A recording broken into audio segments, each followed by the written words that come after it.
Hey, Dave. What's happening, fellas? Hold on there a sec. Hello. How now, Paul? I feel as if every time me and Paul see each other, we just pick up where we left off. I talk to you all the time. I never talk to Paul. Special occasion. What have you got? An iPad, is it? No, I'm on the laptop. Yeah, you were sitting on a vibrator, have you? Probably fine. Sounds like a vibrator, doesn't it? Yeah. I'll hang. I'll grab the iPad and see if... But we love you, Dave. That was horrible. What? There's like an airplane in the background. This is all recording as well, by the way. Is it? Yeah, of course it is. Can use some of that for the pre-roll. Yeah.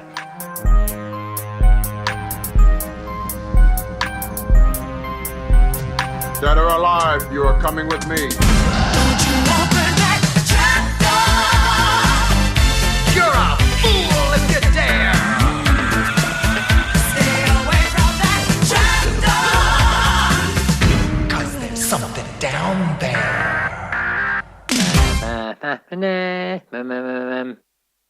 It's past midnight. You're listening to Apate podcast. You can panic now. How's everyone? It's good. I'm glad Dave is here with us because Dave just telling us he was putting down an awful night for it. Aren't you, Dave?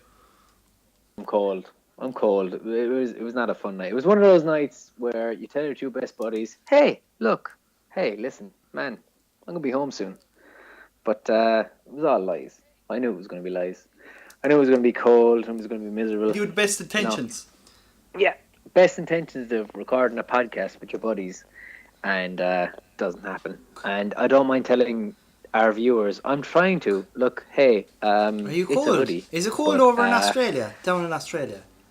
Here's the thing, right? The temperature right now is 10 degrees. And it might as well be a strong 1 or 0 in Limerick. Ugh. Because the average temperature out here is 30-35. 10 degrees here, it's fucking cold. You can see your breath. Oh, to come with you, Dave. Is that the police coming for you, Dave? Outside your door?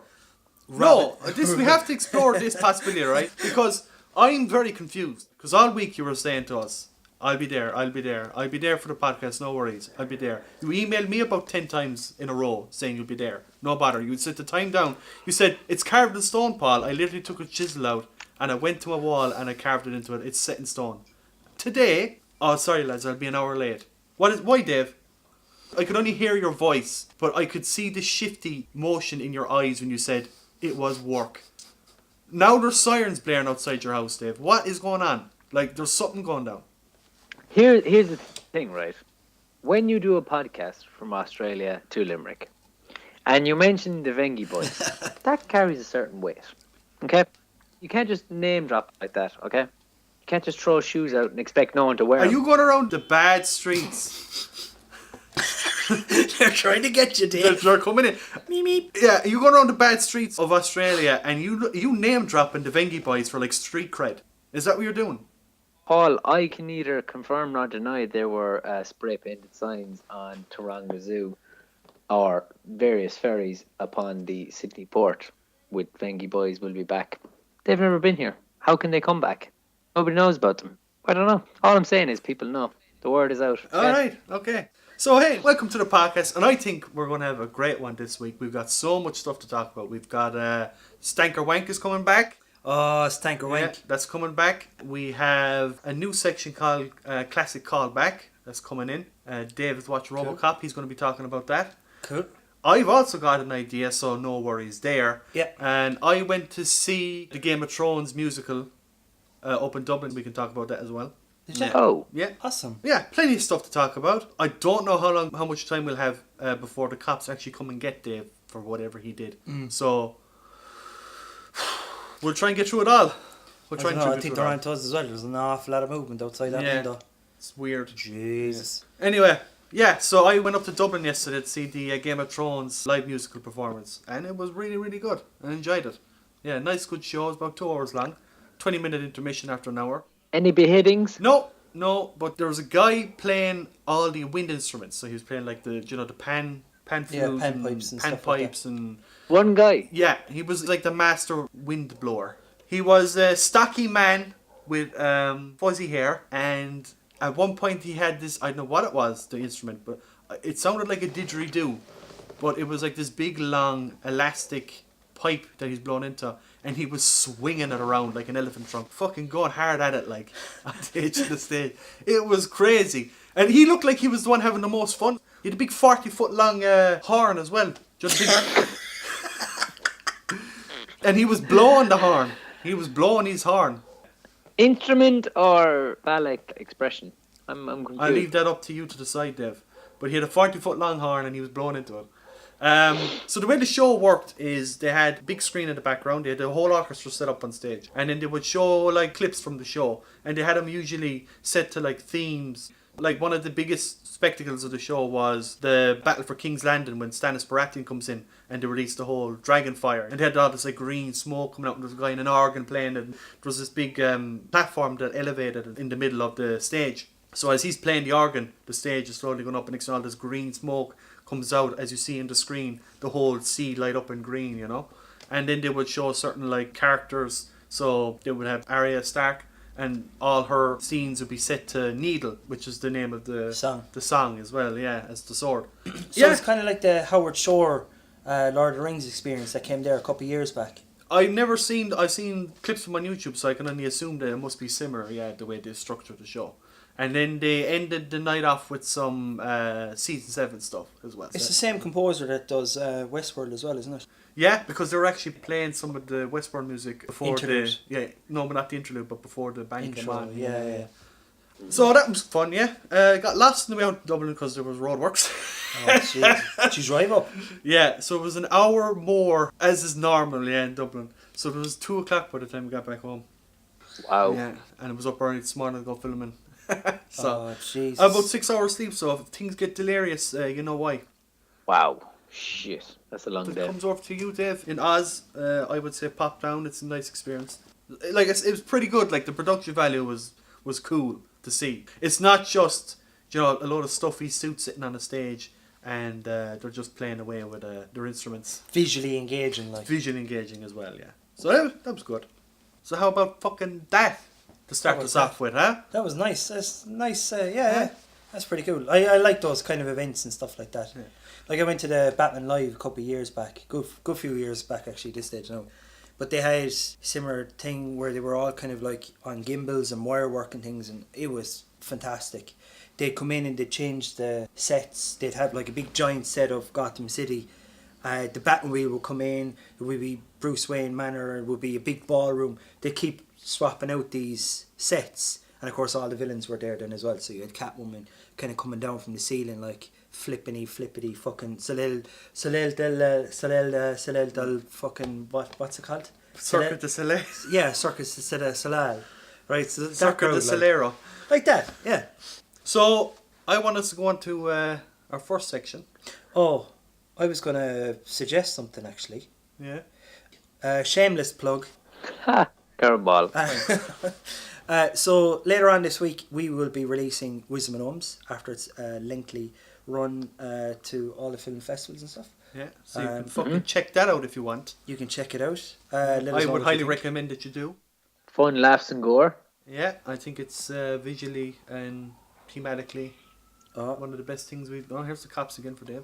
Yeah. But it's definitely one of the... I think we're all in agreement. It's probably one of the best things we've put to film so far, like, you know. You guys. Yeah, I think we learned a lot from it. And we had a great cast and crew in it as well. So, you know, it all paid off. Yeah, it was a fun ditty now, to be fair. Yeah, I suppose we better thank everyone that was involved again. Yeah. So, thank you, Paul.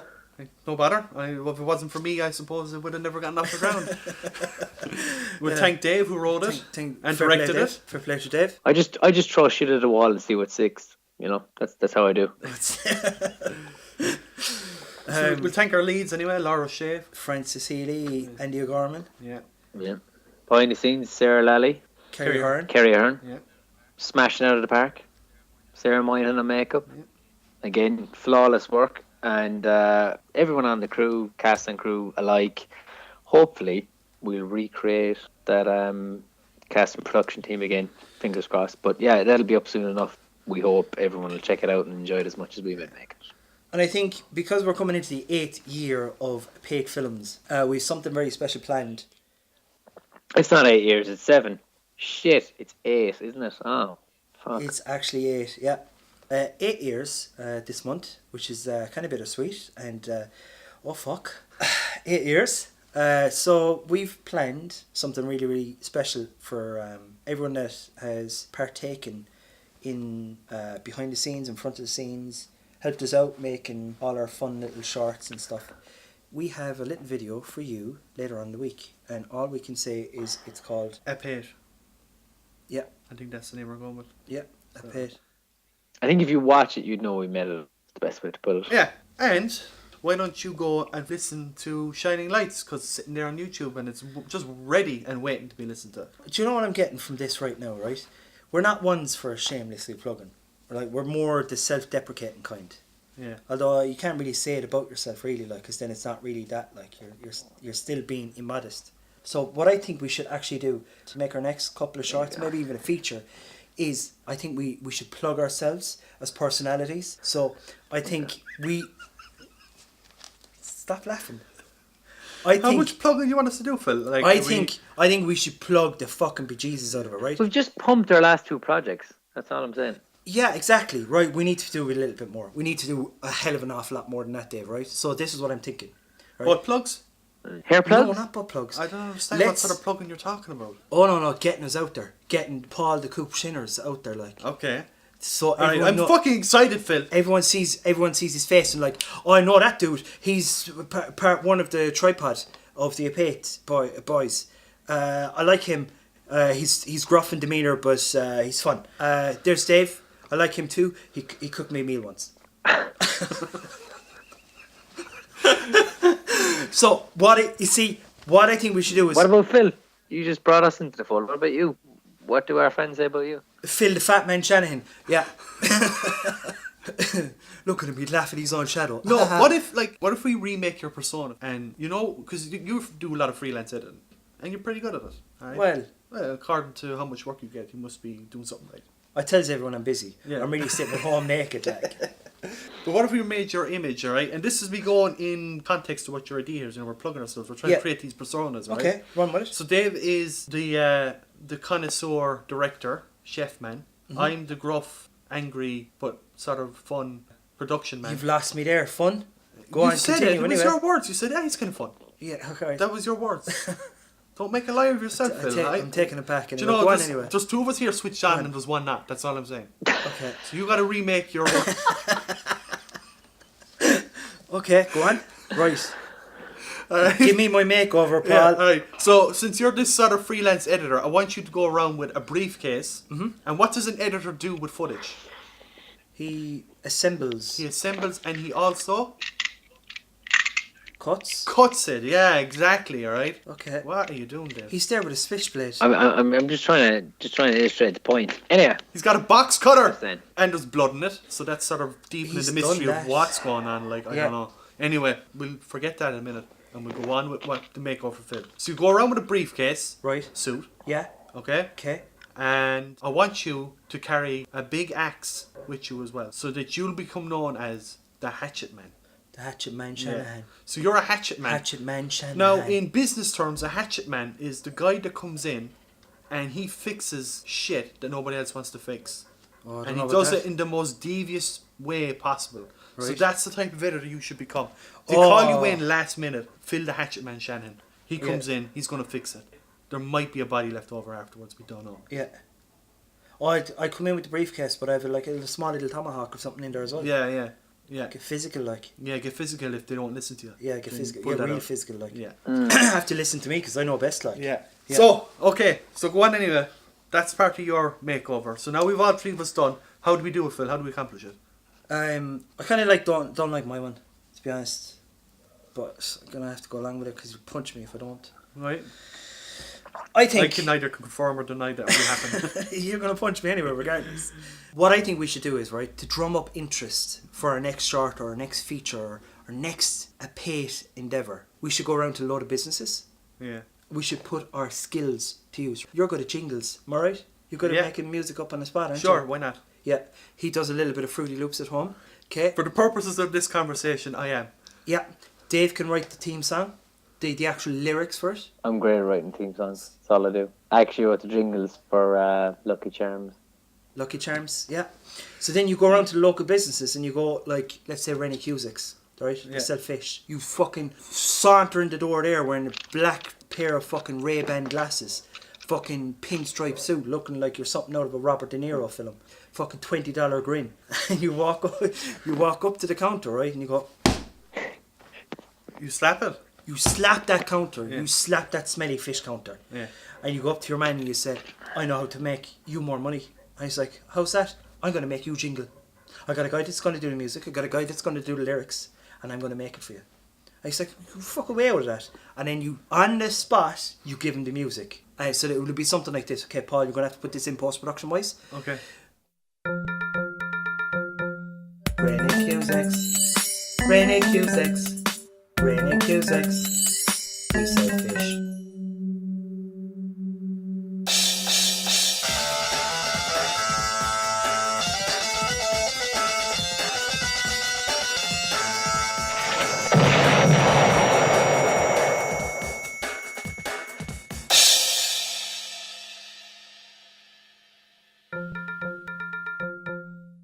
That's it. You sell these businesses 30 seconds. Not even 30 seconds. What was that? 10 seconds? Is that 15 seconds? We're checking in post, but I think it was around 10 to 15 seconds. 10 to 15 second jingles. Of magic gold, as if I... Oh, definitely. Yeah. Definitely. I've seen this idea come to fruition. I think so. So we would be like... the A-team of Jingles. The A-team of Jingles. We would just go around, and if you have a problem... Then if you have a business that's failing, and you can find them, you can hire a paid team. Hey! That works. We could do family-friendly adverts, and we can also do, late-time, love song adverts, like Rennie Cusick's, batter your fish, not your wallet, and then the R-rated version, Rennie Cusick's, batter your fish, not your bollocks. Yeah, so and we would get paid then as well, and we could fund our projects then afterwards. Okay.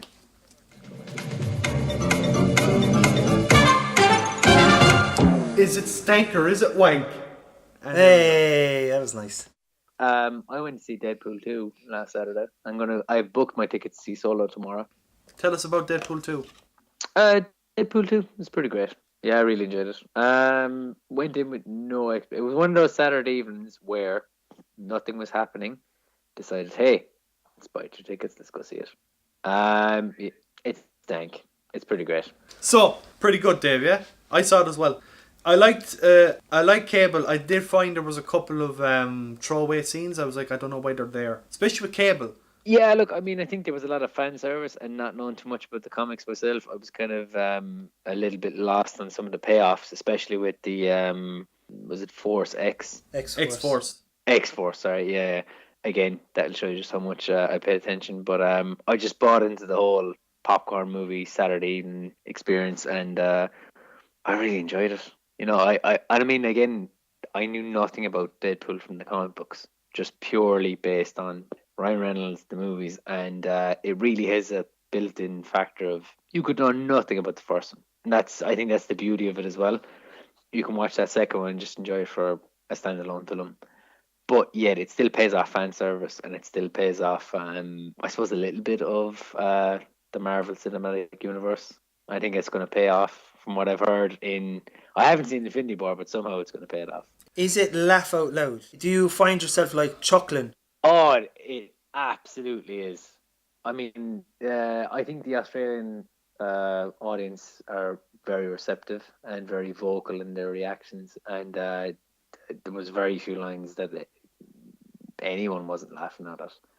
There are some, I think Paul will agree with me, there are some absolutely ridiculous visuals in it, especially towards the latter end of the film. The last half hour, some absolutely ridiculous scenes. Short legs, that's all I'm going to say. But that was hilarious, though. It's pretty fucking ridiculous. Yeah, but absolutely hilarious. I think it doesn't hold on laughs. And I tell you what else it doesn't hold on: violence. There are some, and I'll get to this later, but you talk about Robocop being uber violent. There are some impact hits in Deadpool 2 that are more, they're CGI. But when I saw them, I was like, fuck, You know, you react straight away. There's one where I'm not ruining this for anyone, but Deadpool's hit on his impact down, let's say towards the floor, hits a table, and from the legs down, his hips and his legs snap, and the rest of his body from the waist up flops. You know what I'm talking about, Paul. That flop is just, it's fucking horrendous, like.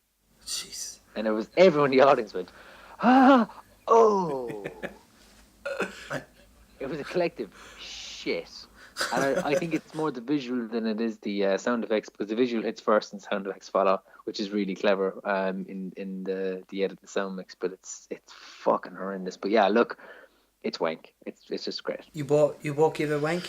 I would as well, yeah. Yeah, I think the humour is on par with the first one. Good. Okay, Phil, what have you been watching lately? I've been watching a couple actually. 999 heist movie starring Woody Harrelson. It's an old one. Casey Affleck, fucking Falcon. Falcon, yeah. JC from Breaking Bad, isn't it? Terrible. Yeah, he is. Mopey Mac, fucking mopey face. Oh, my brother's dead. I'm not gonna lie, Phil. I'll ask you one question. Did you watch the whole lot of it? Actually, just answer the question, yes or no. There was 20 minutes left in it, and I'd have recorded on the box, like the Skybox, and I just stopped it. I stopped it, and I just said, "Oh yeah, Casey Affleck gets him at the end. That's all I need to know." It was like 20 minutes towards the end, I was like, I don't even care. It's like, this movie has sucked the life out of me. I was sitting there, I had fucking glaze over my eyes. It was actually that bad. Like. His mouth open, just dribble coming out like he was in an institution. Like someone had given me fucking shock therapy. Short answer there is no, David. I didn't watch any of it. I watched it up until they shot the guy from Walking Dead, and I literally went, if that's the motivation, we're in trouble. And then Kate Winslet picked up the phone, and I went, done. Oh, Jesus, I watched more than that, Dev. See, I watched it on a Sunday. I had nothing better else to do. There was fuck all happening outside. I too watched it on a Sunday. Yeah, I'll agree with Phil. It was absolutely fucking terrible. And the worst thing is John Hillcoat, director, he's an Australian director. He made films like Lawless and Proposition. It is fucking, as high profile as that cast is, it ain't enough to save that movie. Even if you put it through a blender and took half it out, terrible. Stank. It was all stupid. Oh, when a cop dies, there's a 999, and then all the cops go to that cop's death, so that'll give us time to blah blah blah. Oh, I don't fucking care. I was more interested in my takeaway than I was that movie. Myself and Paul went to see one recently called A Quiet Place, starring and directed by John Krasinski, starring his wife Emily Blunt, and the premise of the story is you can't talk because the monsters will get you. Well, what did you think? Brilliant. Now, I'm not going to tell you what the movie is like, and I would That's not the core of the experience we had when we went to see it. There was an extracurricular activity going on. Oh. So, yeah, to sum this up, right, the first 10 minutes of the film set you up for what you're going to watch, right? It's perfectly done. It's really, really good. Everyone's opening up their bags of sweets and jellies. They're eating their popcorn. There's a little bit of murmuring going on. Sorry, this is inside the cinema, not the movie. Okay. Inside the cinema, yeah. And in the first 10 minutes, everyone goes quiet. Like, the two of us were sitting down, we're eating, like, a mixture of sweets and stuff, and the two of us were, like, slowly letting the... Dare not make a sound, because, it's so quiet on screen, you're like, ooh, yeah. Yeah. Let's get into this. It's a really amazing experience. Now, the only problem with that was... Paul, do you want to take it over from here? Yeah, we had running commentary behind us for most of the movie. Oh dear. 2 50-something-year-old women sitting down beside us, or behind us, and... Oh, Jesus, Mary. Exactly. Yeah. Oh, Jesus. Oh, Jesus. Oh, Jesus. Why would you talk when the film's hard? Oh, Jesus. Don't think, oh, Jesus. Oh, Jesus. Oh, Jesus, no, have to it's get gonna in be the car bad. now. Why would you put the batteries out? And she's got the batteries. She's not giving the batteries to your man. Oh, Jesus. Oh, there's a giant spider coming out. Dave, oh, fuck it, you're not far off. Jesus. Oh, dead. I knew that was going to happen. I fucking told you it was going to happen. So for the first 10 minutes, I was fucking livid. I was like, oh my God, it's going to be like this for the whole film? Because I can't stand phones or anything in the cinema either. Like, I will say one thing for the movie, though. It was insanely well crafted. Like, oh, it was brilliant. It was really, really well done. Like, really well done. Simple. Really simple premise. And I'd mentioned to Phil, right, like there are certain tropes in it that I was explaining to a friend of mine.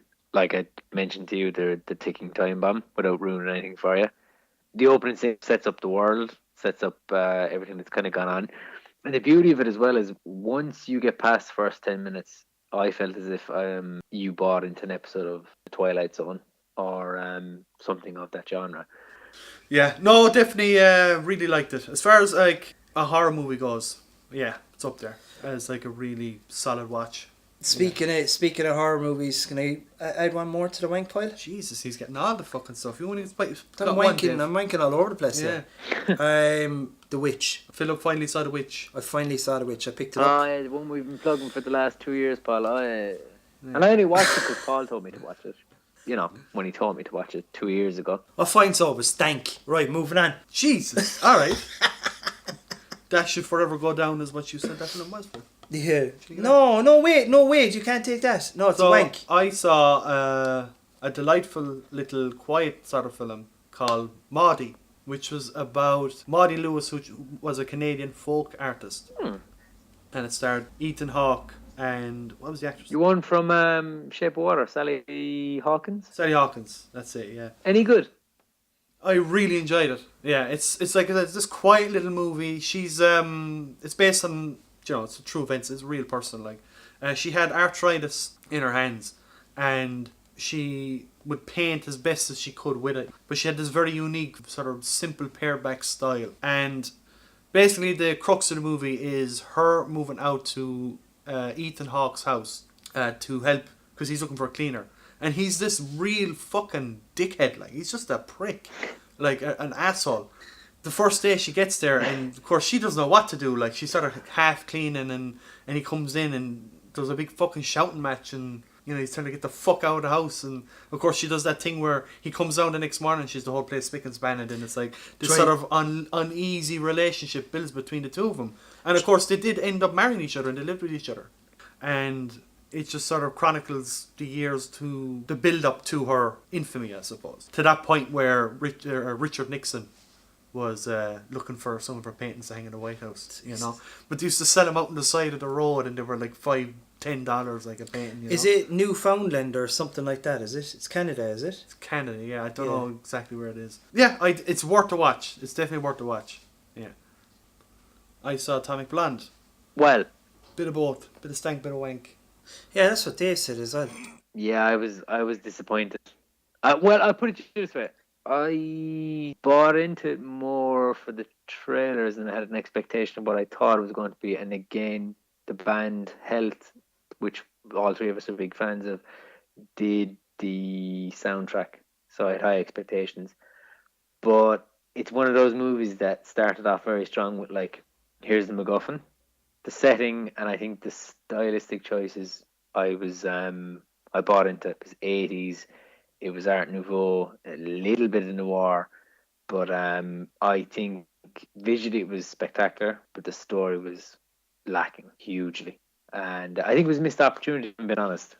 Relied too heavily on the 80s stuff, in my opinion. I'd agree with you there, yeah. It passed an awful lot off on pastiche, and it was like if they had a plot hole or, you know, something to connect the scenes, it was like, okay, let's put together a cool montage and carry it with a really cool grey cover from a really good band to carry that scene with visuals. Not a lot of it made sense. I think there was an awful lot of poor edit choices. And some of the action scenes were brilliant, and some of them just were awful. The only one that stands out to me action-wise was the whole staircase. Exactly, yeah. Yeah, I would have to say that, like, you're right, because John Wick, while it had great scenes in the trailer, you still watch that movie. It was fucking kick-ass, like. Yeah, I mean, it just kept on evolving from action scene to it was like almost until by you got the end of it, you were just exhausted. Whereas this, you were like, oh, that scene's going to happen now. She's on a staircase. No, she's going to go out the door. And when the payoff finally came, you were like, oh shit, is that the only one?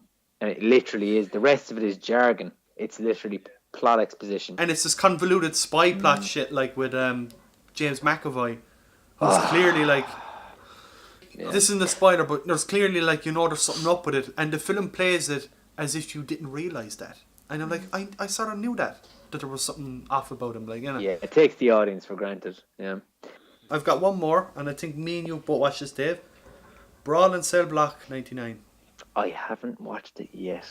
You fucker. You said an email that you were gonna. I know. Prick. I know. So, here's the story. I have a proxy for the US Netflix, and I have one for Australia. Illegal. The US Netflix wouldn't load last Saturday night, but Paul has given me a great recommendation that's really, really good. I will counter by saying I've heard Bone Tomahawk is pretty bad, though. Yeah? Same director. No, I really enjoyed it. It's a journey, man. You were saying it's if you sit down with the idea that it's an 80s movie? Sort of 80s, 70s grindhouse exploitation. But it builds to it. It gets to it. Vince Vaughn plays a bruiser. He's like a brawler. And I'm like, Vince Vaughn, come on. Like, he's hit and miss. He looks at like best a of times. menace in the trailer, though. He does. I mean, the first scene of him in the movie is he gets out of a car and it's the back of his head. And it's just a big cross tattooed on the back of his head. He's shaved bald head. Which is a new look for him. I'm not going to give too much away, but it sort of sets up the character. He gets home after being laid off from his job. His wife is sitting in the car, and then he realises that she's off having an affair, and he tells her, "Get in the fucking house." And she's like, "No," and he's like, "Get in the house now." And he opens it, and he grabs her handbag off her, and then he just like dumps all her shit on the ground, picks up her phone, and sees that she's been like texting some guy. He's like, "Get in the house now," and then eventually she walks in the house, and then he just sort of methodically looks at her car and starts smashing it with his fists. Like he punches the window in, and he'll take a break, he'll step back and he'll take a breather, and then he looks at the wing mirror and he just sort of pulls that off. And he goes over to the headlight and he just smashes his hand in through it, and he pulls the lights out. And he goes over to the bonnet and he rips that off the car and throws it up in the street.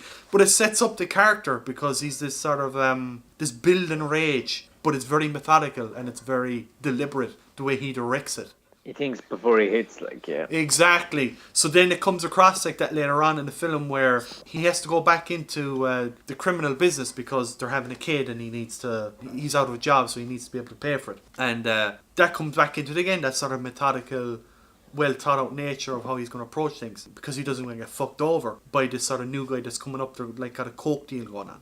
But anyway, he ends up going to prison, and it's just this sort of descent into fucking madness once he gets to the high security prison, where he has to get there, and it's just this one fight scene comes after another, and it just becomes fucking brutal. One spoiler, he literally punches a guy and he stamps his head on the ground and scrapes his face off by moving his face up along the concrete. His face comes completely off. There's like a skull left. Yeah. And you buy it at that point because after you've seen all the stuff that's come to that point. Sorry. It's fucking brilliant. Sorry. He stamps on the ground. He stamps like the guy. What, like a petulant child? No. He punches the guy. And your man's like lying face down on the ground. And he puts... But is it one of those ones, Paul? Yeah. Is it one of those because... No, your man is on the ground and he's just like, he's gurgling, and he just puts his foot in his head and he just sort of just moves his foot up along, and your man's foot, yeah, and you just hear this, and then he just turns over, he's got no head. I'm going to say, like, Paul describing that scene is probably more entertaining than the scene. Because Paul goes, no, it's fucked, man. He fucking stamps his head and there's not left but like fucking skull. He dunks it, babe. He dunks it good, like. He dunks his head by it right down the ground. He's not getting up. He gave him some clatter. It's the enthusiasm that sells me, and I'm like, I'm going to watch that movie tomorrow night. Definitely. Do. Go in like I did with low expectations. This guy is supposed to be doing really good. That guy directed Cell Block.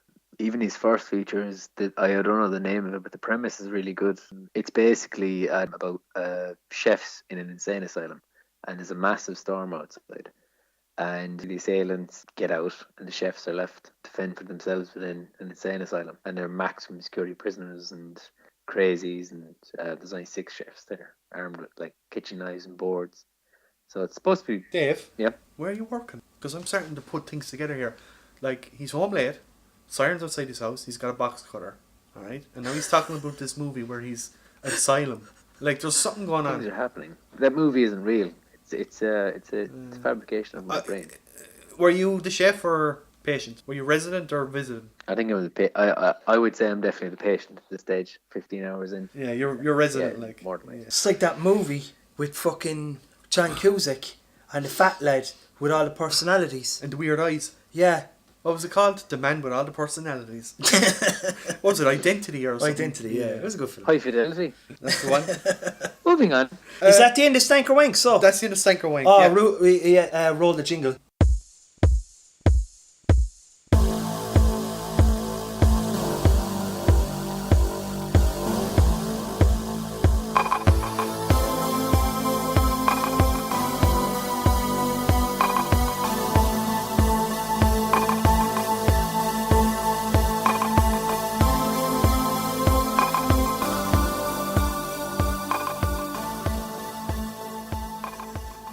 I tell you, man, there's something to be. There is actually money to be made off that, like. Yeah.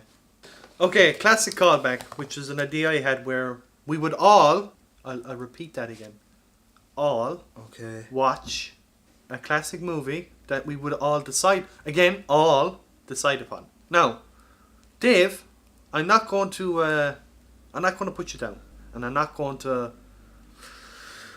judge you too harshly for what you have done. The idea was we would all decide on what movie we were going to watch.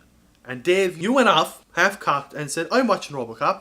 Now, none of us decided, even if we were doing the segment in the first place. None of us decided what film we were going to watch. So I'm assuming here... But if I didn't do it, who was gonna? See, this is what I'm saying. I'm not going to put you down too much, Dave, because you actually went away and did it.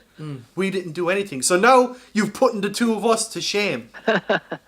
I took the initiative, okay? You've put the two of us to shame and we're embarrassed. But we will rely Not heavily embarrassed. on the notes you've made, and we will try to recall from memory alone Robocop. Can I just say, I took the forefront 2 days ago, and that was 2 days notice. That's 48 hours. You two couldn't be arsed. Let's just call a spade a spade. Well, I was in Dublin yesterday. Alright, okay. I didn't get home till 2. So what was Phil's excuse? Excuses. Robocop.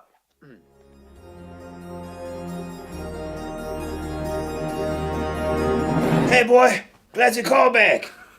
Classic callback. I think that this whole thing stems from the three of us having a great love for this movie. However, I think we should list, because all we're going to do is babble on about how fucking great this is, but we should also include in this segment, which we'll move on for future podcasts. Yes, we will spend a little bit of time. I'm going to count on Paul to call bullshit on how great it is, but we should also point out its flaws. So, yeah, I mean, I went and watched, not only did I watch Robocop, okay, I went and watched the documentary, which I would highly recommend to anyone that hasn't, called Flesh and Steel, which is pretty fucking amazing. You can just type it into YouTube and you'll find some absolutely amazing behind the scenes interviews with Peter Weller, and especially Kurtwood Smith and Ray Wise, who a lot of people would remember from that TV series. Twin Peaks. What's it? Twin Peaks, yes. But probably more recently, Kevin Smith's TV series, Repay the Devil. Ray Wise is in a world of his own. Really, he is. You get to segments with Ray Wise, and he's basically a bit part in Robocop. He's one of the, as he likes to call it, the better. He has an audio smooth voice, by the way. He does. And he likes to play himself as the one of the better looking gang members, and he likes to refer to himself as Leon. I just like the way he dressed. But anyway, besides the point. I think the most interesting thing about Flesh and Steel is you get an insight into not only how they made the movie, but how the cast and crew perceived the script. And the overall first act of the documentary is on Robocop and its script. Nobody wanted to do it. Nobody wanted to make it. And in the summer of 1986, when they started filming, it was considered a B movie all around. And they brought in a Dutch director, Paul Verhoeven, who's gone on to do films like Total Recall and Starship Troopers, and they all kind of carry on that same vein. But one of the great things about Robocop that I think we all love is the opening. The opening is, it's a movie, but you're seeing TV adverts within that movie. Stuff like Family Heart Center, which is basically like a doctor speaking to the screen. It's basically advertising for heart replacement modules. My favorites are the heart models are the Series 70 sports heart model by Jensen and Yamaha with extended warranty and qualifies for health insurance, mind you. And this is all spoken into the camera. Anyway, if you've seen the movie, those are some of the stuff that plays into it. There are cars, the SUX 2000, which is a car model that doesn't exist, and they basically made their own product placement. But what were some of your favourites? What were some of your favourite characters, moments in Robocop? I think we can all agree that the uber violence as young kids. I think we all saw it at a young age, yeah? I saw the first two together actually. Robocop 1 and 2 back to back. I must have been about 9 or 10, I'd say. It was one of those VHS. So like Robocop 1 at the first half of the VHS, and then the second half of the VHS then was Robocop 2. It's better than Robocop 3. Yeah, it was. And then when you're that young, when you watch Robocop 2, I think Robocop 2 is complete stank. It's only because the world is set up so beautifully in the first film. Robocop 1, that you buy into all of that. That's the aesthetic. The one thing that doesn't get talked about that often is the way it's played almost like a cartoon at times. There's a load of serious moments in it and things like that. And there's a load of heavy moments in it as well, you know. But some of the goons play themselves like it's a cartoon. Some of the stuff is so uber violent that it's almost comical. That it's almost like you'd expect fucking Roadrunner to come in or Wile E. Coyote to get something to fall down his head. That bit towards the end of the film where your man is like covered in acid and he gets hit by the car. Yeah. And he just splats all over the window. Yeah, like there's loads of moments like that. Scared the shit out of me as a kid. Same. Yeah. More so than the bit where Peter Weller gets blasted apart by the villains with the shotguns. You're like, holy shit, that's fucking violent. Fun fact, I only bought the triple pack. Or sorry, I was going to buy the triple pack when me and Phil worked in Extravision. And Phil mentioned you should buy the special edition of the first one because it had the director's cut and the original theatrical cut. And the triple pack didn't have that. So I bought what Phil said. And he was right. Because in the director's cut on the original DVD, it gave you the option. And if you watch the director's cut, it has grainy insert footage of Peter Weller, Alex Murphy being shot. And the inserts they're fucking horrific. Like, truly horrific. I'll give you a little bit of insight there now, Dave. It's going to break the Baba heart in you, right? That trilogy has the director's cut in it. And I only told you to buy the other one because I wanted the triple. And that's the one that's sitting on my shelf. What a cunt. You buys me wrong. It's okay, number 2 and 3 are shite. What a sack of shit. Who does that, like? To a supposed best friend. Anyway. Also, to get a bit more geeky about it, right? Another thing I notice is when you watch the opening, right, amongst those fake TV adverts, there are fake news bulletins. And within those fake news bulletins, you are literally, within the first 5 minutes, you're given your main antagonists. Dick Jones, played by Ronnie Cox, has an ad for Advanced Security Concepts. And then there's a news bulletin about police killers in Kurtwood Smith's character, Clarence Boddicker. Those characters come into play within after that news bulletin, the next 9 minutes.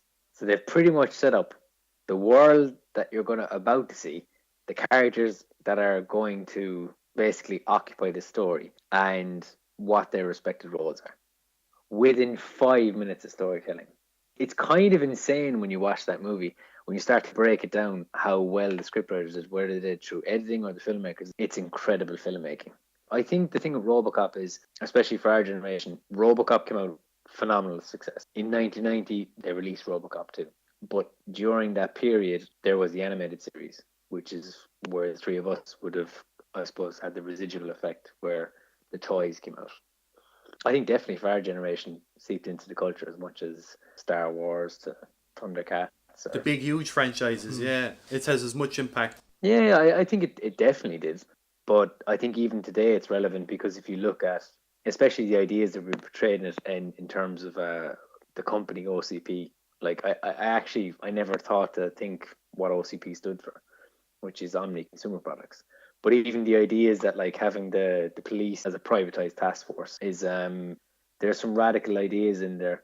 The one thing that always got me when I was watching it was that bit where Robocop is driving up outside his house and it's for sale. I should say not Robocop, because at this point now he's turning into Murphy, like he's starting to remember. And he comes up to the house.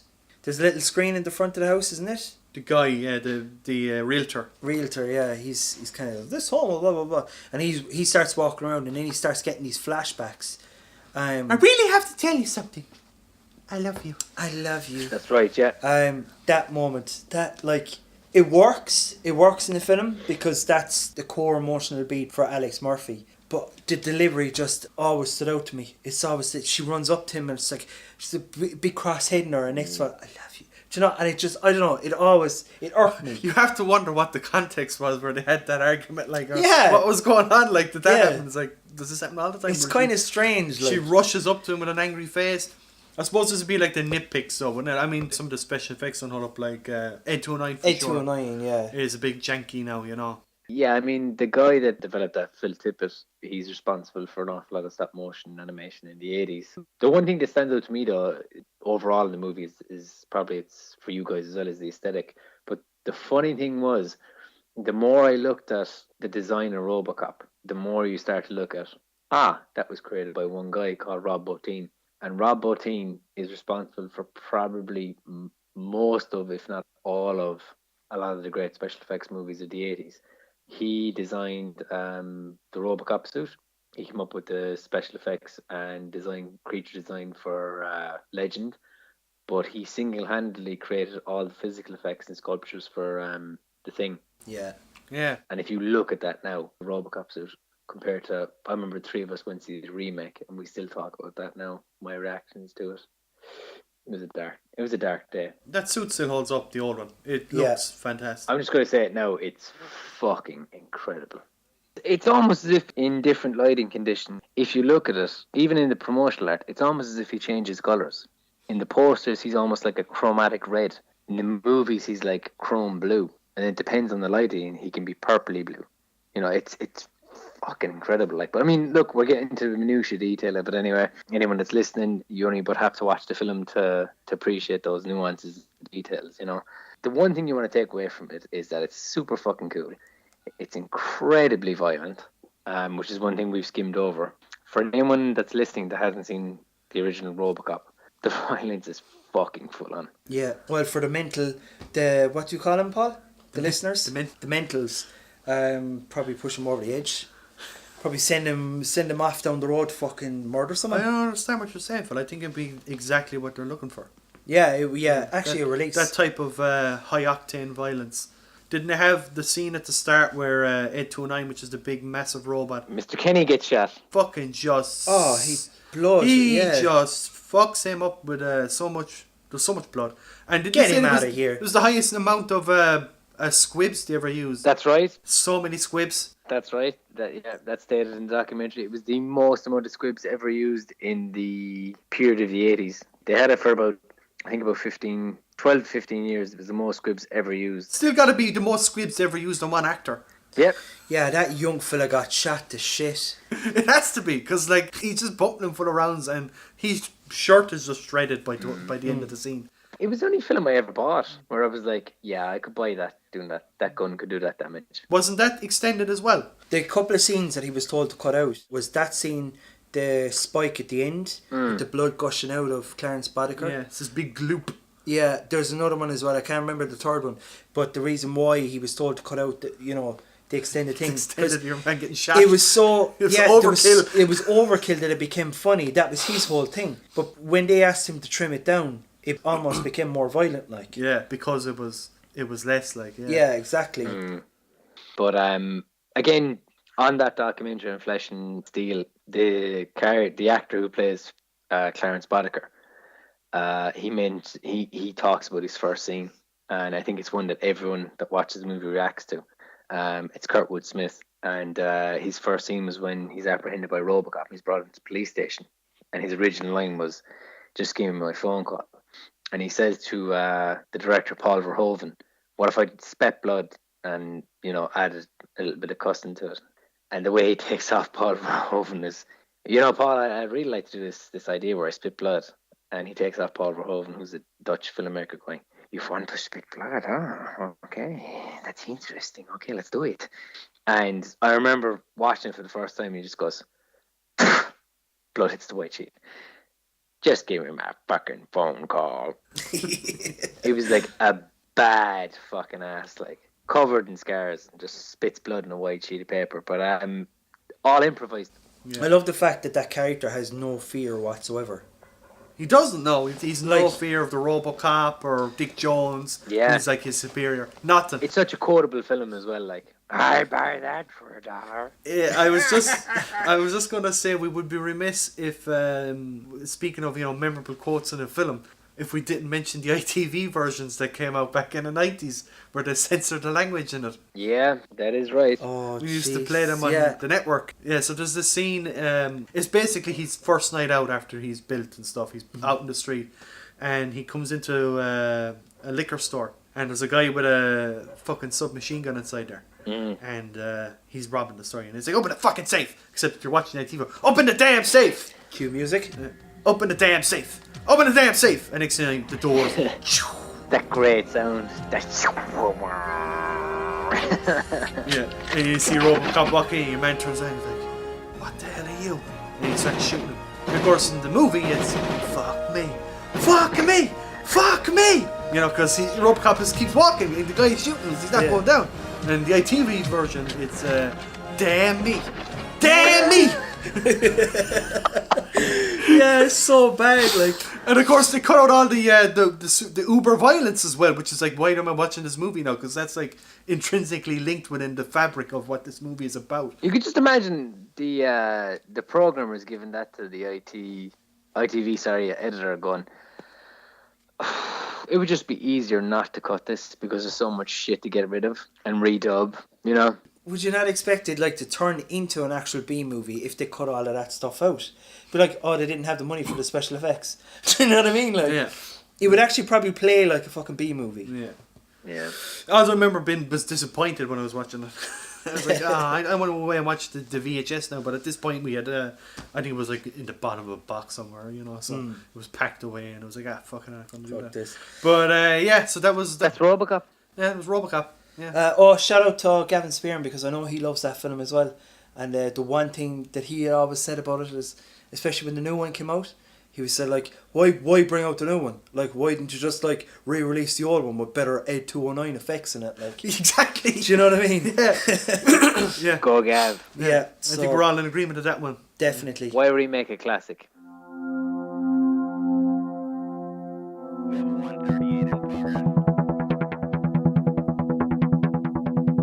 This is a dangerous groups that we're dealing with now.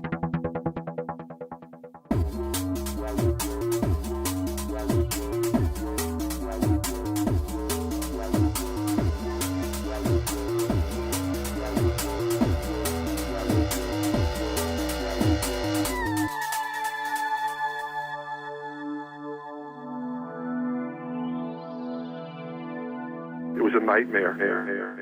And hear me out. I think we should be professional disruptors. What do you think of that, Dave? I'm going to hear you out. Oh, fuck. I'll explain the concept to you, okay?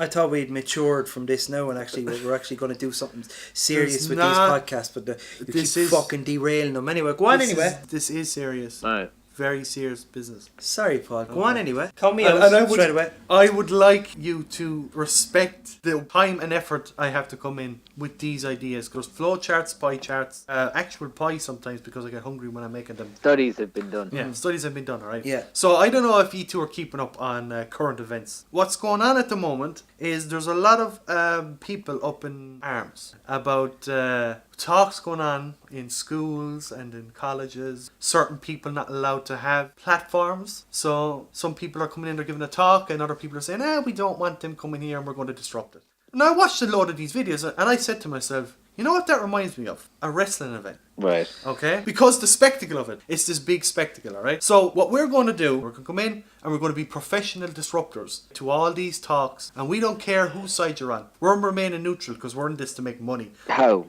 We'll come around to that, Dave. That is a good question, and I would like that you hold that question till the end, okay? This is what we're going to do. We're going to drive up outside, wherever it may be. So for example, right, it's in a college campus, and someone is giving a lecture. How do we make money on this again? UCD or whatever. The talk was going on, and we said we're going to disrupt it, because why not? So picture this. Imagine looking up at these back doors in the auditorium. Okay. The speaker's giving away their dry, boring ass, whatever fucking talk they're talking about. We don't care. And next thing you know, the doors fucking burst open. Dry ice. No dry ice. It's a pared back operation here. We have spent most of the budget on something else. You come in, Phil, wearing a purple top hat with a purple coat and spandex and boots. Okay. Okay? What colour is the spandex? Purple. Because it's your favourite colour. It's not my favourite colour. It is. It is your fucking favourite. You're always going on about how purple is your favourite colour. You're always dropping it into conversations with offhand. It's like, Paul, do you want a cup of tea? By the way, purple's my favourite colour. Do you want to go out to the shop, Paul? Do you want to go out to the bar?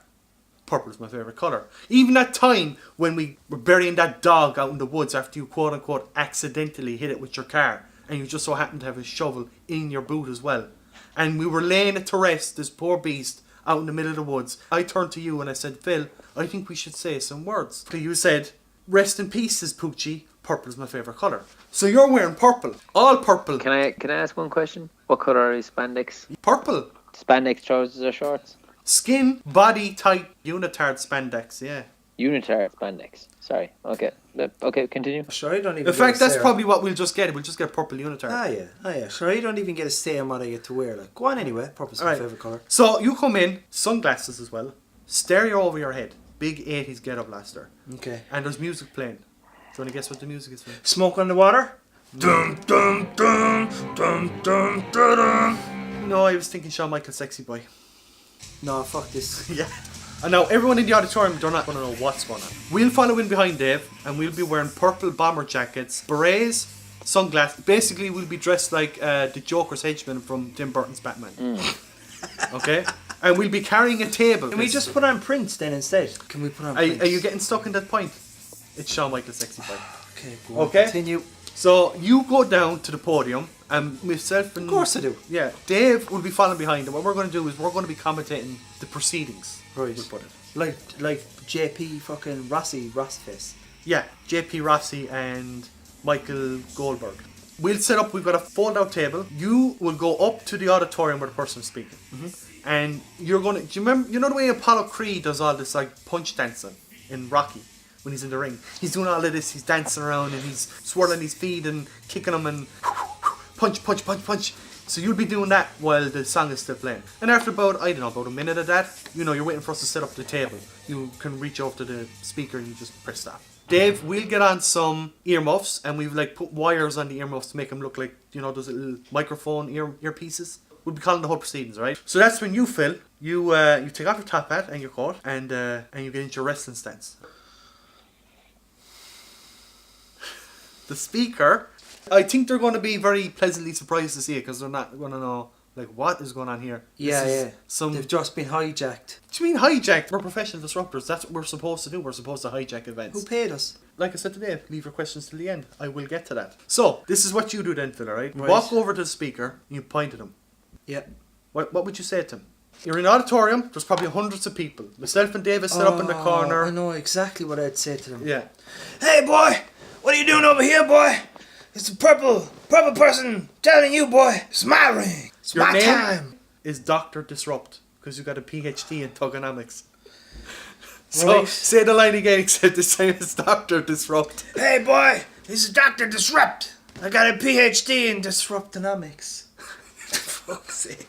And that's when you cold clock him in the side of the head with your fists. What? Yeah, because it's a wrestling match. Oh, but I'm gonna get put away for this. No! So you cold clock them and they Right. fall onto the ground and you can do that move then that they do in wrestling's called them stomping a mud hole. Yeah, so you put them up against the podium, you can just stomp a mud hole on them and then give them the fingers and then stomp them some more. So Well, I'm playing with them like. no, what are you talking about? I'm Like playing wrestling with isn't fake. You can't be fake when you're going out and doing this. So you have to actually stomp the shit out of them. Wrestling is fake. It's not, Phil. Sorry. Like, you could probably give him like a suplex, so you could pick him up and throw him onto their back. This all sounds very dangerous. Like. It's dangerous for them. You'll be fine. How will I be fine? Because you're winning the match. Will I have prior training? As long as you get the upper hand, I think you'll be good. You'll be golden. What happens if the guy that's giving a talk is Dr. actually giving a Disrupt, talk? he never loses. Because how can he? Because even if he does get the shit kicked out of him, he still disrupted something, so he still won in the end. So you're going to be beating on him for about, I'd say about 10 minutes, 20 minutes. Myself and Dave will be calling it over in the corner. Won't we, Dave?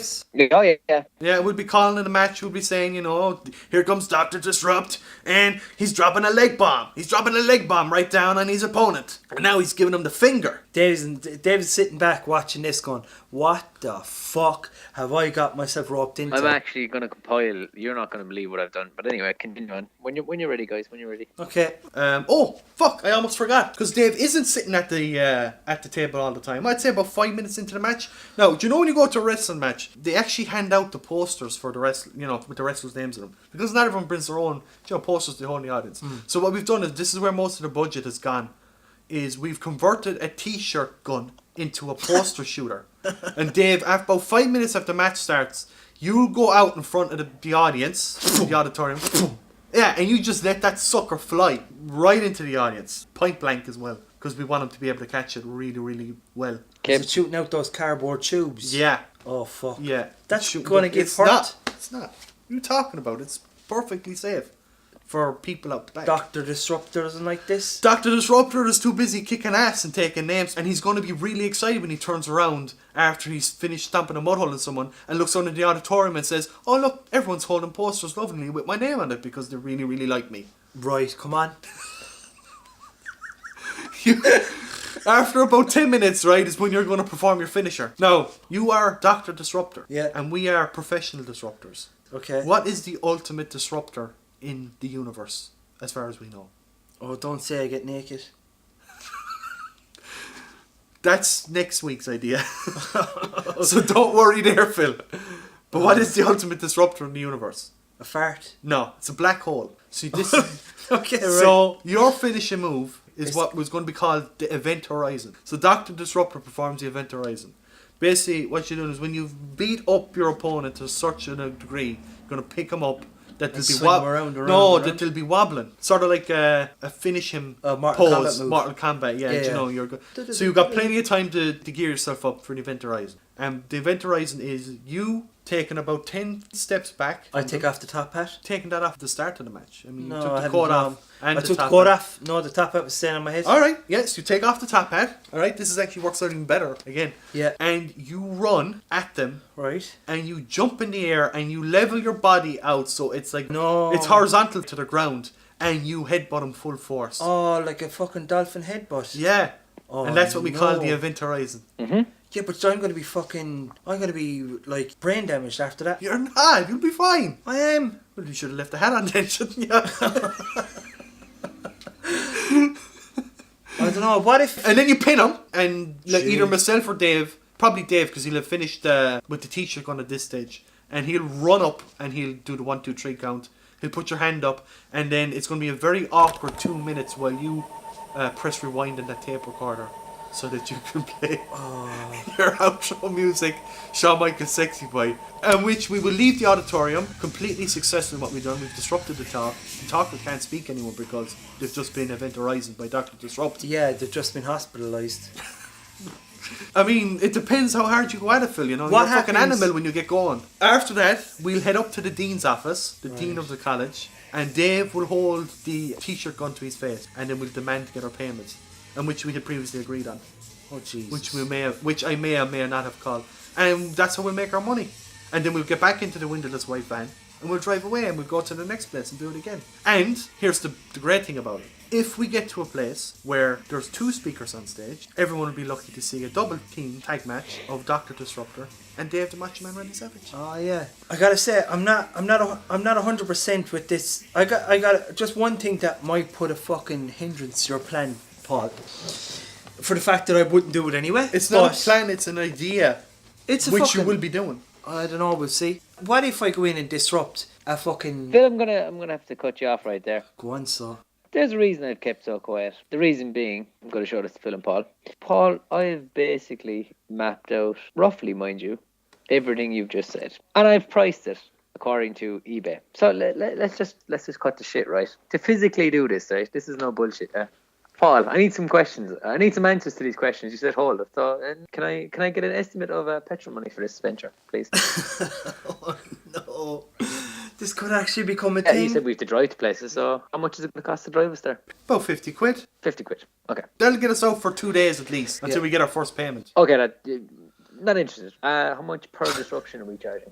It depends how much the Dean has on hand at the time. No. I don't care about that. How much are we charging? Dave, it's a fluid operation.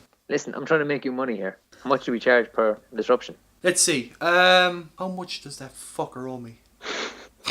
I'd say about 300 quid. 200. Okay, let me drop That's in. very low. I said 300. Lads, So we can split it 3 ways, 100 quid each. Yeah, but you don't have to do any of the heavy lifting. What are you talking about? We're want 3 we're times more just than doing what the you heavy have. lifting now. We're conducting business. You just a performer. Keep your mouth shut. In the spirit of conducting business, let's start with Phil. Purple Top Hat by Mr. Tuxedo. That's www.mrtuxedo.com. $70. Purple Jacket, 3/4 length, $55. Spandex, unitard, full body, $80.95 per inch.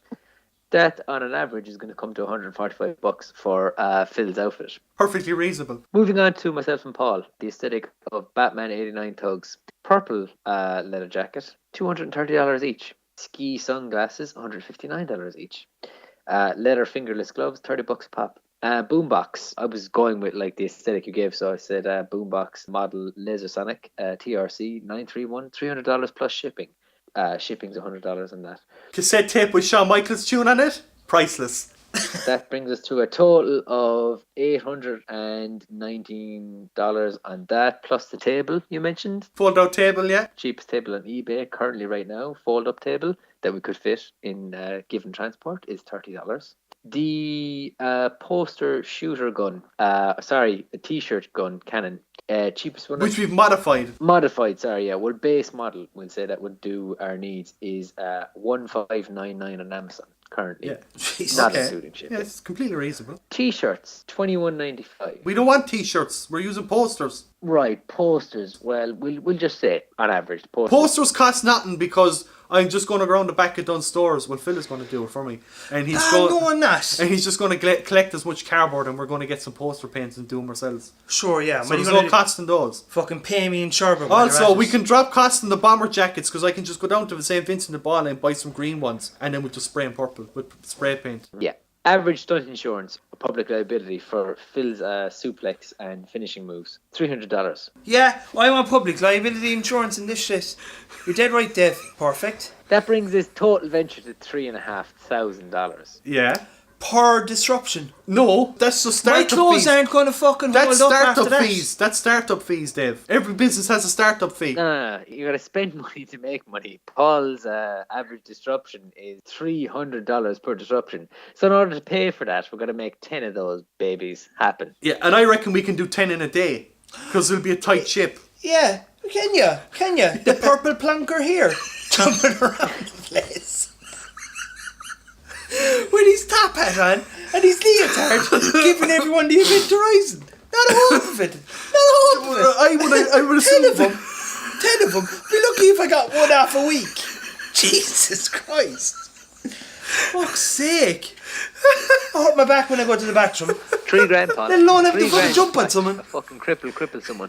Really? I think we burnt out the Midnight Oil, lads. I'm just going to say it right now. I've costed this out. This venture is not in any way near... Paul, you made a bad... It's not feasible. And why is it always me? Why is it always me? Yeah. Figures don't lie, Paul. The numbers don't lie, Paul. I don't think so, because I think if we roll the disruption business in with the Vengi boys, we can use our... what's another word for ill-gotten gains? That sounds good, that you're not doing bad. Public purse. We can use that to fund Dr. Disrupt. I can't quantify that. Not in terms of accounting, moral sense. No. Because Paul look and think it's only $3,000. Oh, yeah. You know, we could trim maybe $40 if Phil was willing to spend, wear a Speedo instead of spandex. I'm just saying, cost saving measures. Oh, fuck this anyway. No, don't fucking encourage him. Like, this is the problem. You did a bit of encouragement there now again. Going online and doing all those few bits and pieces, Dev. This is the problem. We're going along with him the whole time, and that's the problem. We shouldn't be going along with him at all. And I'll tell you why. Because it's me that gets the brunt of it. You don't get the brunt of it. You're put centre stage for the glory. You get all the glory. Glory. Yeah. When Dr. Disrupt is down on the stage, dancing and smashing and punching and kicking and driving and all cursing, the girls crazy. and driving all the girls wild with your moves. Right. Dave, I have to win you over, right? And I get where you're coming from, alright? The cost side of it is a bit high. So how about this? If I give you £100, €100, will you agree with me that it's a good idea? Look, anything's possible, Paul. Okay. So that's a yes, so. I'm not saying no. That's good enough for me, anyway. He's not saying So no. we're going to be doing it, so, Dave, yeah? Look, hey, anything's possible, Paul. I would never say no. Yeah. What are you looking at me for? Because... No. No, it's a fucking hard line no. It's a no budget no. Paul, Yes, Dave? I've got $3,000, man. Perfect. I think, yeah, that's it. It's done. It's over.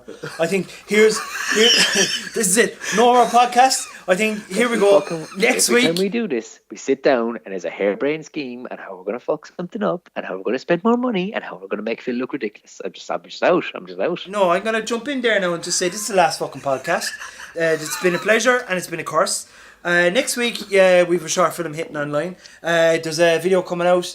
And be sure to subscribe and fucking... For what? I don't know, because it's it. It's the end of it. Don't care, Paul. I'm gone. Alright, plugs. Wisman Gnomes. It'll be out. Keep an eye on it. Phil? What are you let me for?